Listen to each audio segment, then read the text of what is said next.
Radio Divan. Pour une psychanalyse populaire, l'émission de Guylaine Dubois et Lucas Bielli, produite et réalisée par FM+.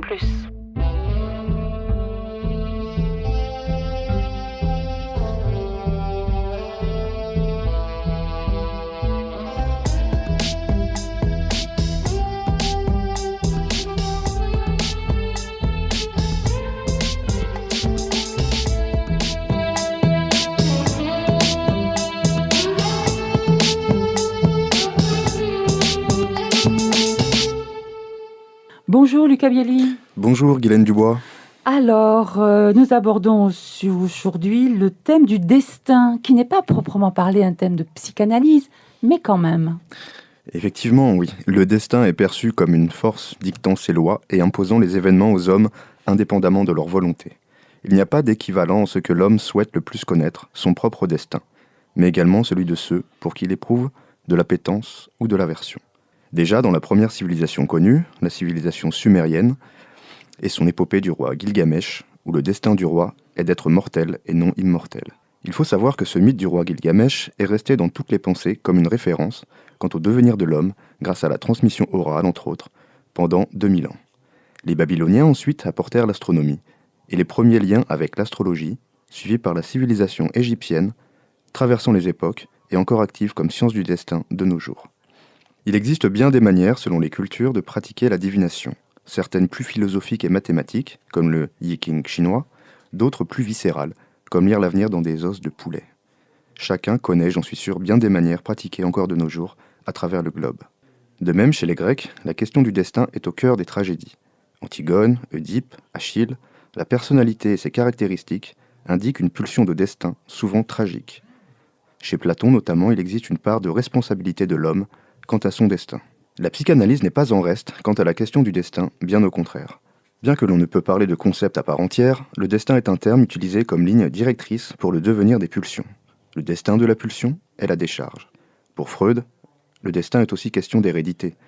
Il marque les possibilités d'un individu, ses limites. On retrouve le parallèle avec le génome de tout un chacun. Il y a la discipline de l'épigénèse qui travaille sur l'impact de l'environnement sur les gènes et la façon dont ceux-ci s'adaptent, se changent, se transforment selon les interactions vécues. De même que l'atome conserve ses caractéristiques de mouvement dans son immobilité, la rencontre avec un autre atome déclenche son mouvement et certaines de ses caractéristiques. Alors, qu'en est-il vraiment de la question du destin lorsque nous décidons d'aller voir un psychanalyste ? Il y a là un choix d'avoir choisi cette discipline plutôt qu'une autre, peut-être en connaissance de cause ou parce qu'on a été aiguillé par un proche ou un professionnel. C'est donc souhaiter agir sur son destin, pour le meilleur de ses désirs. Et en tant que psychanalyste, certes, mais surtout conscient de la valeur précieuse de ce que chacun place dans la balance de l'espoir, d'aller de l'avant, d'y voir plus clair sur le monde et son propre monde, c'est à tout sens ouvert que je prends mesure de cet engagement thérapeutique. Pour conclure, je citerai cette citation de Siddhartha Gautama, dit le Bouddha. « Tout bonheur en ce monde vient de l'ouverture au monde, toute souffrance vient de l'enfermement en soi-même. » Alors, et la question des réseaux sociaux, Lucas Bielli ?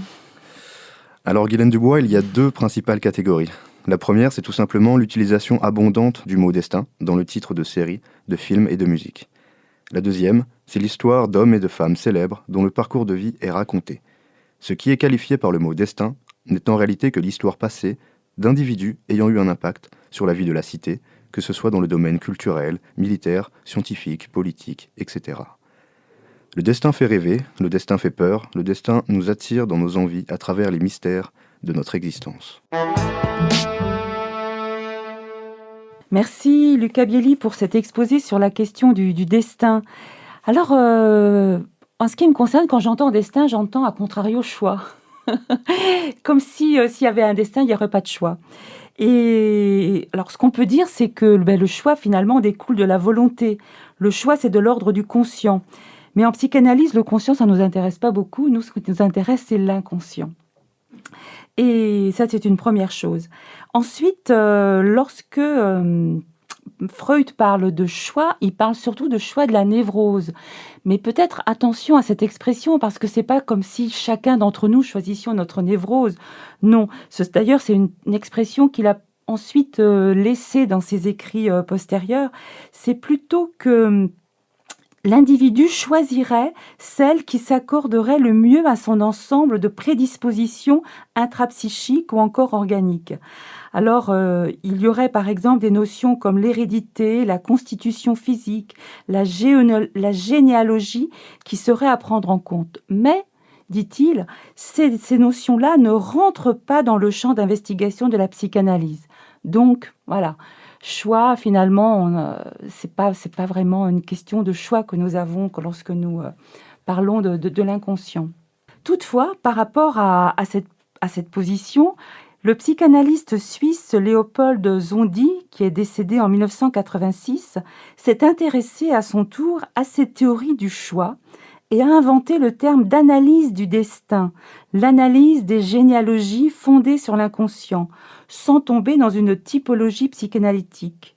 Alors, selon lui, il y aurait chaque sujet, chaque individu posséderait un génotropisme, une sorte d'inconscient familial qui déterminerait ses choix, non seulement dans le domaine amoureux, où les choix s'effectueraient en fonction de ressemblances inscrites dans le code génétique, mais aussi dans le domaine professionnel, où le choix s'opérerait à partir d'affinités pulsionnelles.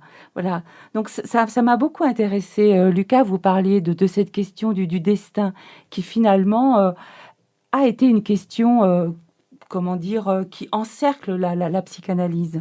Merci Guylaine pour cette intervention vraiment bien fournie.